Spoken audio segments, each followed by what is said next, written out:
आपने इससे पहले नाम सुना होगा, गिबरलिन। ओके, ये हार्मोन से प्लांट के अंदर सीक्रेट होता है। ये 9th-10th के भी बुक में अवेलेबल है, और आपने इससे पहले बॉटनी में भी पढ़ा होगा। उसके बाद और दूसरा कौन सा हार्मोन है?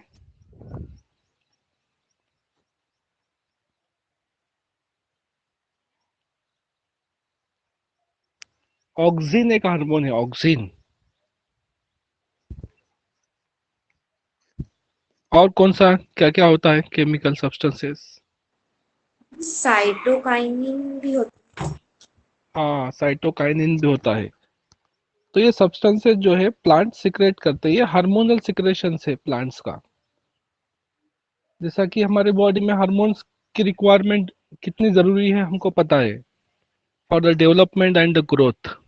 ओके, अगर जो कोई भी एक भी हार्मोन बॉडी के अंदर कम हो जाए तो हमारे डेवलपमेंट में और ग्रोथ में कहीं ना कोई पार्ट में प्रॉब्लम आ जाएगा। जैसा कि बॉडी की एक ग्लैंड है, पिट्यूटरी ग्लैंड्स। पिट्यूटरी ग्लैंड को हम जो बोलते हैं master gland of the body. अब ये जो ग्लैंड होती है पूरी ग्लैंड्स की मास्टर होती है। अगर जो इसमें प्रॉब्लम आ जाए तो हाइट में प्रॉब्लम आ जाता है, हाइट डेवलप नहीं हो पाती। Okay, body properly functioning develop नहीं हो पाती। डॉर्फनेस किसी में आ जाता है, किसी में बहुत ज्यादा ओवर वर्किंग हो गई पिट्यूटरी ग्लैंड की, तो किसी में हाइट बहुत ज्यादा एक्सेसिव बढ़ जाती है। तो उसको कंट्रोल करने के लिए फिर जो है इंडोक्राइन बोलकर आजकल डॉक्टर्स भी निकले हैं, इंडोक्राइनोलॉजिस्ट। इंडोक्राइन ग्लैंड्स के लिए काम करते हैं। तो ये सब सारी चीजें ग्लैंड से रिलेटेड है। तो प्लांट्स के अंदर भी सारे ग्लैंड्स होता है, प्लांट के अंदर भी बहुत सारे हार्मोनल सिक्रेशन होते हैं जो कि उसके डेवलपमेंट को और ग्रोथ को कंट्रोल करते हैं, उसके जो फ्लावरिंग को कंट्रोल करते हैं, उसके लिए उसके ग्रोथ को कंट्रोल करते हैं, उसके सेल मल्टीप्लिकेशन को कंट्रोल करते हैं। ओके, उसमें फ्रूट फॉर्मेशन को कंट्रोल करते हैं। तो ये सारी चीजें होती है प्लांट के अंदर हार्मोन्स की वजह से। ओके, तो यही बातों को ध्यान में रखते हुए हार्मोन्स के स्ट्रक्चर, हार्मोन के सारी चीजें केमिस्ट्री में स्टडी होती है। तो हमारे सिलेबस में लिमिटेड पार्ट है, बहुत ज्यादा डीप में पार्ट नहीं है कि तो एक हमारा सिलेबस ऐसा डिजाइन है, एक जनरल टच हर सब्जेक्ट का दिया गया है। एग्रोकेमिकल्स एक बहुत बड़ी इंडस्ट्री है। As we are the agricultural country, हम जो है किसान देश होने की वजह से हमारे पास एग्रीकल्चरल लैंड बहुत है। हम जो है एग्रीकल्चरल डेवलपमेंट बहुत ज्यादा होता है हमारे पास। तो एक एक व्यू देने के लिए कि एग्रीकल्चर में एक्चुअल में होता क्या है, तो एज ए केमिस्ट्री स्टूडेंट के तो एग्रीकल्चर में जितने भी केमिकल होते हैं सारे डील होते हैं केमिस्ट्री के साथ, और हम केमिस्ट्री के स्टूडेंट हैं। तो एज जनरल इंट्रोडक्शन बोलकर कुछ टॉपिक्स हमारे इसमें बीएससी में जो है ऐड किए, उसमें से एग्रोकेमिकल से बहुत इंपॉर्टेंट टॉपिक्स है। तो एग्रोकेमिकल्स हम काय के लिए यूज करते हैं? डेवलपमेंट के लिए, ग्रोथ के लिए। उसके बाद और भी हम यूज करते हैं protection of the plants from the flights. Okay, crops, paste, weeds. और दूसरी बात, उसके बाद ये कंट्रोल करने के बाद हम क्या करते हैं, इसकी जो ईल्ड है वो बढ़ाने की कोशिश करते हैं प्लांट्स की। हमारा अल्टीमेट एम क्या है ये सारी चीजों कंट्रोल करने का, कि हमारी जो है ईल्ड बढ़ जाए, क्रॉप प्रोडक्शन बढ़ जाए। ओके, उत्पन्न जिसको बोलते हैं, ओके, सालाना उत्पन्न वो बढ़ जाए, ज्यादा से ज्यादा क्वांटिटी में हम प्रोडक्शन ले सके। ओके, फ्रूट की क्वालिटी बढ़ जाए। ओके, सीड की क्वालिटी बढ़ जाए, कि सीड को प्रोटेक्ट कर सके कीड़ा लगने से, वीड से। तो ये सारी चीजों के लिए हम जो है एग्रोकेमिकल्स यूज करते हैं। So the agrochemicals is the chemical products used in the agriculture to protect the crops from the pest, weeds and enhance the crop yield। Ultimate aim हमारा क्या है, कि हमको जो है क्रॉप यील्ड बढ़ाना है, ये हमारा अल्टीमेट एम है। और एग्रीकल्चर केमिकल को एक जनरली क्लासिफिकेशन देखा जाए, जनरल क्लासिफिकेशन, ये क्लासिफिकेशन जो है जनरल है, ये पूछता नहीं है, ये हमको मालूम होना, इसलिए मैंने ये पॉइंट जो है नोट्स के अंदर ऐड किया है। तो जनरल क्लासिफिकेशन क्या है कि हम उसको क्लासिफाई करेंगे पेस्टिसाइड, ओके, उसमें से ऐड करेंगे इंसेक्टिसाइड। अब इंसेक्टिसाइड हमको पता है साइडल इफेक्ट, साइडल इफेक्ट हम जब जहाँ पे देखते हैं, साइडल इफेक्ट मीन्स किलिंग इफेक्ट, किल करने वाला इफेक्ट। अब जो भी एक वर्ड रहेगा उसके लास्ट में हम साइड अगर जो लगाते हैं, ओके, इसका मतलब ये होता है कि हम उसको किलिंग इफेक्ट देने वाले हैं। तो यहाँ पे इंसेक्टिसाइड्स, जो भी इंसेक्ट है उसको किलिंग करने वाले हैं, इंसेक्टिसाइड्स। तो ये जो किलिंग इफेक्ट हम लगाएंगे उसके प्लांट्स के ऊपर, प्लांट्स पे जो भी इंसेक्ट रहेंगे उसको किल कर, तो वो कैटेगरी आ जाएंगी इंसेक्टिसाइड। तो उसमें इंसेक्टिसाइड में फिर कौन कौन से आएंगे, based on the chemical nature, chemical nature पे डिपेंड करते हैं। तो उसमें है इनऑर्गेनिक कंपाउंड्स, उसमें आता है आर्सेनिकल्स, फ्लोरीन कंपाउंड्स। उसके बाद ऑर्गेनिक कंपाउंड में आता है DDI, HCH, phenyl derivatives, carbonates, ETC। और कुछ कंपाउंड बॉटनिकल कंपाउंड्स यूज करते हैं हम, तो वो है निकोटीन, रोटेनॉन्स, फायरेथ्रम्स। और उसके बाद based on the mode of entry उसमें आता है स्टमक इंसेक्टिसाइड, कॉन्टैक्ट इंसेक्टिसाइड, और आता है फ्यूमिगेंट्स। नेक्स्ट है उसी में based on the mode of action. अब देखिए mode of entry, mode of entry यानी इंसेक्ट में एक्ट करेंगी, ओके। अभी बहुत सारे अभी ऐसे इतना डेवलप हुआ है साइंस, हम सोच नहीं सकते। अभी मैं खेत में जाता हूँ, फार्म में जाता हूँ, हमारे पास खेत है घर पे, तो मैं देखता हूँ कि पहले जो होता था कि कोई क्रॉप लगाए, अभी आपको भी एक अंदाज होगा, आपके पास भी गार्डन है, हमारे कॉलेज में भी गार्डन है। जो क्रॉप होता था तो क्रॉप के बीच में, यानी आपके जो बॉटनिकल प्लांट्स है उसके बीच में थोड़ा सा घास वगैरह आ जाता था, ओके, अनवांटेड घास, जो हमने उसका प्रोडक्शन नहीं किया, जो हमने लगाया नहीं, ओके। तो वो जो बीच में आता तो उसको हम क्या करते, निकाल लेते, खींच ले, तोड़ देते वहां से। लेकिन अगर जो फार्म 10 एकड़ का है, 20 एकड़ का है, ओके, तो ऐसे केसेस में उतना ज्यादा क्वांटिटी में वो चीजें निकालना बहुत मुश्किल हो जाता। दूसरी बात आता है रोजगार, ओके, काम करने के लिए मजदूर का प्रॉब्लम आता है। उसके बाद कभी कभी क्या होता है कि रेनी सीजन, हमारे पास मैक्सिमम खेती जो होती है इंडिया में, एग्रीकल्चरल लैंड है, वो डिपेंड करता है कहीं पे, रेनी सीजन पे। तो उस टाइम में एक छोटा सा गैप होता है, एक 10 दिन का, 8 दिन का, और वो गैप मिलता है सिर्फ काम करने के लिए, किस लिए कि सफाई करने के लिए, घास निकालने के लिए खेती में का। वो 10 दिन कभी कभी मिल जाते हैं, कभी 15 दिन मिल जाते हैं, कभी कभी मिलता भी नहीं, कंटिन्यूअसली बारिश चालू रहती है। तो फिर ये क्या करते हैं, जो घास होते हैं बीच में, इन बिटवीन जो क्रॉप के बीच में लगाए जाते हैं, ये डोमिनेट करते हैं खुद को। जितना भी न्यूट्रिशन अवेलेबल है वहां पर, वो अवेलेबल न्यूट्रिशन ये जंगली होते हैं, ये इसकी इनकी जो है इम्यूनिटी बहुत ज्यादा होती है। तो ये क्या करते हैं, जो क्रॉप हमने लगाया है उसका पूरा न्यूट्रिशन, अवेलेबल न्यूट्रिशन जमीन के अंदर, सॉइल के अंदर, वो खुद खींचकर उससे ज्यादा हाइट ले लेते हैं और उसको दबा देते हैं। यानी जो हमने क्रॉप लगाया है वो क्रॉप छोटा रह जाएगा और ये उससे बड़े बड़े हो जाएंगे, यानी पूरा खेत डिस्टर्ब कर देंगे। तो ऐसे केसेस में जब 10 दिन का, 15 दिन का ही टाइम मिलता है, मजदूर की प्रॉब्लम है, तो साइंटिस्ट ने बहुत बेहतरीन एक जो है पेस्टि एक जो है केमिकल बनाया है, जो स्प्रे करने के बाद, खेती में स्प्रे होता है, वो स्प्रे करने के बाद वो क्या करता है, वो जो प्लांट को हमको प्रोटेक्ट करना है वो प्लांट के हिसाब से वो स्प्रे अवेलेबल होता है। तो वो प्लांट को वो प्रोटेक्ट करता है, यानी उसको नुकसान नहीं पहुंचाता है। और बाकी जितने भी है प्लांट, उसके अंदर जो घास निकला है, ग्रीनरीज जितनी भी आती है उसके, उसको छोड़कर वो सारे को क्या कर देता है, खत्म कर देता है। कितना सिलेक्टिवली काम कर रहा है, यानी कितना एडवांस हुआ है, देखिए, यानी केमिस्ट्री में रिसर्च कहाँ तक चला गया। सिलेक्टिवली वो क्रॉप को छोड़ेगा, स्प्रे करने के बाद, स्प्रे करते हैं पंप से, स्प्रे करने के बाद वो जो प्लांट हमने जो लगाया है, वही प्लांट को, वो क्रॉप को वो प्रोटेक्ट करेगा, खुद से प्रोटेक्ट करेगा। बाकी के जो है जो अनवांटेड जो ग्रास है उसमें आता है, ओके, वो ग्रास को जो है उसका फोटोसिंथेसिस ही खत्म कर देगा। उस पर स्प्रे करने के बाद वो फोटोसिंथेसिस को ब्लॉक कर देगा। 2-3 दिन के बाद वो घास सूख जाएगा ऑटोमेटिकली, और वही जो पर्टिकुलर जो हमने क्रॉप लगाया है वही बचेगा। यानी लिमिटेड टाइम के अंदर एक काम कर देगा। तो इतना डेवलपमेंट जो है एग्रीकल्चरल केमिकल्स में हुआ है। ओके, तो ये जो है अलग अलग मोड के थ्रू काम करने वाले जो है एग्रो केमिकल्स है, इसलिए मैंने आपको बेस्ट एग्जांपल, ये बहुत सारे लोगों को ये पता नहीं है। तो context insecticide, fungicide, based on the mode of action. अब देखिए, मोड ऑफ एक्शन में physical poison will kill the insect by suffocation.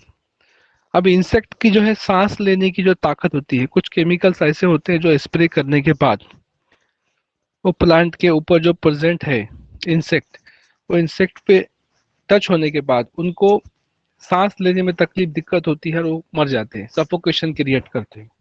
Heavy mineral oils will exert a purely aspirant effect. Poisons combine with the cytochrome oxidase and inhibit their catalytic activity.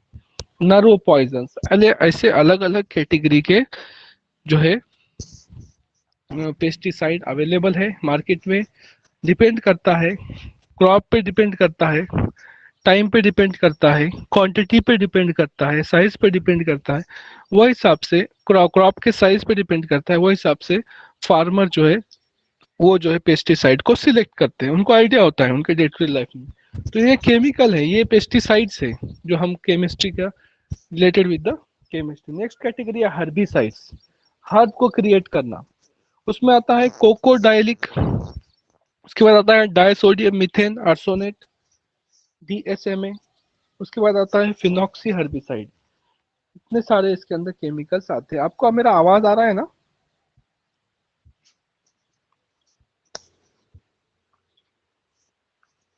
Yes, sir. Hello, हाँ। अब उसके बाद आता है fungicides, fungus, fungus को create करने वाले, destroy करने वाले, जैसे डाई कार्बोक्सीमाइड्स, कैप्टन बोलकर भी एक आता है, कैपलेफ, बेंजीमैड। ये सारे केमिकल्स जो है केमिकल सब्सटेंसेस एग्रीकल्चर के अंदर यूज होते हैं। फंगस को किल करने के लिए ये केमिकल यूज करेंगे। रोडेंटिसाइड्स, इसके लिए पिनडॉन बोलकर एक आता है केमिकल्स, वो रोडेंटिसाइड के लिए यूज करते हैं। तो इस तरह से ऐसा इसका जनरल एक सिंपल क्लासिफिकेशन, एक जनरल आइडिया यहाँ पर मैंने दिया है आपको। ओके, तो ये जनरल क्लासिफिकेशन था, ये एग्रोकेमिकल्स इतने सारे कैटेगरीज में काम करते हैं। अब उसके बाद जो है फर्स्ट आता है हमारा पेस्टिसाइड।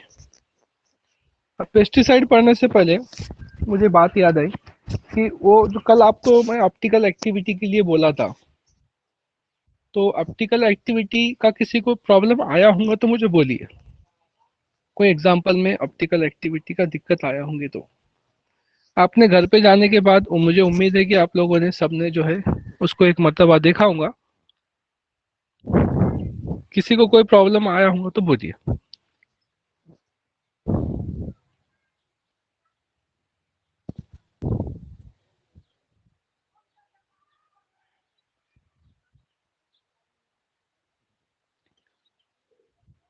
ठीक है, चलिए पेस्टिसाइड हम चालू करते हैं।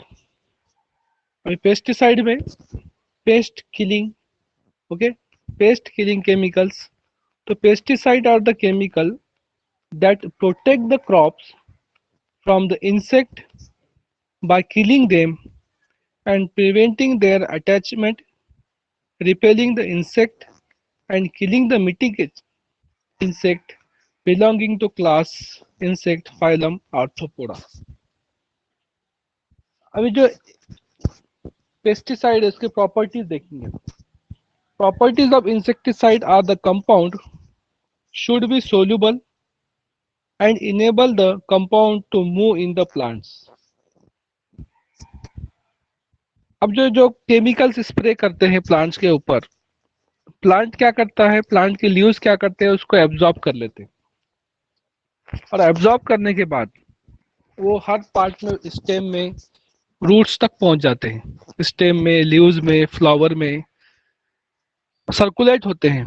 कि तो उसके अंदर जो है जाइलम फ्लोएम बोलकर एक उनके जो कनेक्टिव यानी कनेक्ट करने वाले ओके टिश्यूज होते हैं उसके अंदर, वो जो है क्या करते हैं, उसको सर्कुलेट करते हैं, मटेरियल लिक्विड मटेरियल को सर्कुलेट करने का काम करते हैं जाइलम और फ्लोएम। तो ये जो है प्लांट का जो लीव एब्जॉर्ब करेगा, एब्जॉर्ब करने के बाद ये सारी चीजें जो है हर कोने कोने में जो प्लांट के पहुंच जाएंगी। तो तो ये मूव कंडीशन क्या है, फिर जो भी हम इंसेक्टिसाइड बनाएंगे तो इंसेक्टिसाइड स्प्रे करने के बाद कंडीशन ये है कि प्लांट के लीव्स में वो एब्जॉर्ब होनी चाहिए और प्लांट के हर पार्ट में पहुंचने चाहिए। अब उससे क्या होगा कि प्लांट के अंदर अगर जो इंसेक्टिसाइड हमने मारा है, पॉइजन है वो, जैसे ही इंसेक्ट वगैरह उसको कट करेंगे, उसके फ्लावर को कट करेंगे, खाएंगे, फ्रूट पे कट करेंगे, कुछ खाएंगे, तो पॉइजन जाएगा उनके बॉडी के अंदर और इसकी वजह से क्या होगा, उनकी डेथ हो जाएगी। Next, they should have ability to penetrate into the plant through the root systems and the leaves. ये क्वालिटीज उसके अंदर केमिकल के अंदर होनी चाहिए। अब इसमें एग्जांपल कौन कौन से हैं, इसमें एग्जांपल है chlorinated hydrocarbon like DDT. DDT आपने देखा होगा, डीडीटी पाउडर आता है ओके। हमारे पास भी जो है मच्छर वगैरह को मारने के लिए यूज करते हैं, स्प्रे करते हैं डीडीटी का, नगर पालिका करती है, डीडीटी है। उसका केमिकल नेम है 111 trichloro 22 para chlorophenyl ethane. It is proved to be extremely effective against the flies and the mosquitoes, but DDT has environmental hazards due to its long residential life and to its accumulations. Advantage बहुत ज़्यादा है DDT का, लेकिन साथ में एक environmental उसका जो है लॉस भी है कि वो बहुत लॉन्ग टाइम तक एग्जिस्ट करता है, रहता है, जिसकी वजह से वो प्रॉब्लम्स क्रिएट करता है ओके। इसके अंदर क्लोरीन होता है, ट्राइक्लोरोबीस। उसके बाद है हर्बिसाइड्स। अब हर्बिसाइड क्या काम करेंगे आपके ख्याल से, हर्ब किसको बोलेंगे?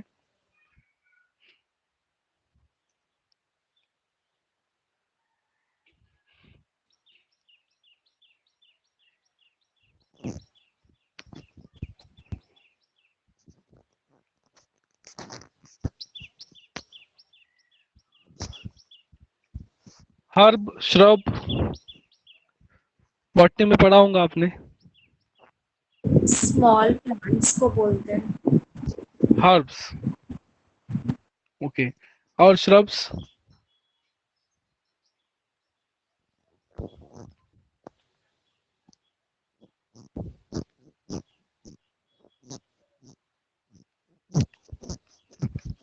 ठीक है चलिए, herbicides are the chemicals used to preventing the inhibiting the growth of the plant or for killing the weeds.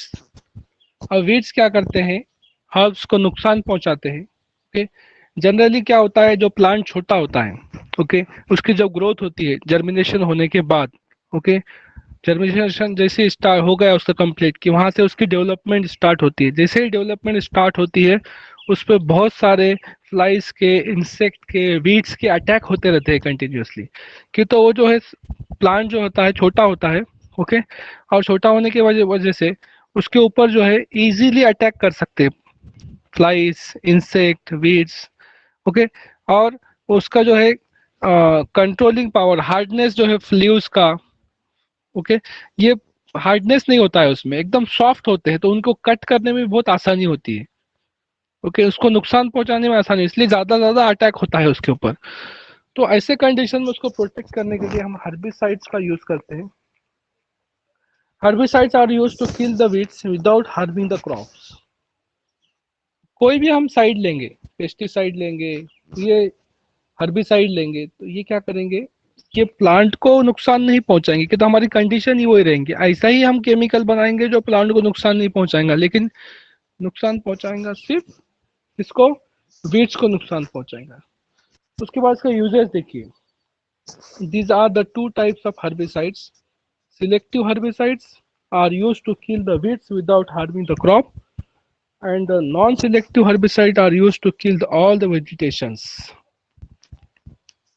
All the vegetations. अब ये जो है all the vegetation kill करने के लिए भी यूज करते हैं. अब जैसा लैंड है, लैंड में अनवांटेड ग्रोथ हो गई है, हमको वहां पे रिक्वायर्ड नहीं है. जैसा कि आपके पास जो है नारियल के झाड़ होते हैं, उनके इन बिटवीन जो है घास निकलती है, वो आपके कुछ कुछ भी काम की नहीं होती है, तो मजदूर लगा के निकालते हैं. लेकिन ऐसे केमिकल्स अवेलेबल है जो स्प्रे करने के बाद उसको ऑटोमेटिकली खत्म कर देंगे. तो ये क्या करेगा, फिर वही वेजिटेशन को खत्म करेगा, नारियल के झाड़ को नुकसान नहीं पहुंचाएगा. तो वहां पे जो स्मॉल वेजिटेशन आया उसको किल करना, इसके लिए भी ये हर्बिसाइड्स को यूज करते हैं. एग्जांपल है डीएसएमए, डाइसोडियम मीथेन आर्सोनेट. अब यहाँ पे केमिकल्स है, उसका यूज देखिए. डीएसएमए का यूज क्या है? Use to control the grass weeds in cotton and the rubber plantation. Cotton के अंदर जो ग्रास होता है इन बिटवीन आता है, उसको खत्म करने के लिए, और रबर प्लांटेशन के इन बिटवीन खत्म करने के लिए डीएसएमए यूज करता है. यानी डीएसएमए क्रॉप कॉटन को नुकसान नहीं पहुंचाएगा, उसको छोड़कर बाकी जितना भी वेजिटेशन है उसको खत्म करेगा. Phenoxy herbicides, these are the systematic herbicides used for the control broadleaf weeds in the cereals, sugarcane and plantation crops. तो हर, मैंने आपको इससे पहले ही बताया था कि हर प्लांट के लिए अलग अलग जो है यूज करेंगे. वो पर्टिकुलर प्लांट को प्रोटेक्ट करेगा, उसको छोड़कर बाकी जो भी वेजिटेशन रहेगा उसको खत्म करेगा. Propanil, it has been use widely on the rice fields. Rice field के अंदर जो भी वेजिटेशन रहेगा उसको खत्म करने के लिए जो है प्रोपेन यूज करेंगे. तो इस तरह से ये जो है अलग अलग टाइप के वेजिटेशन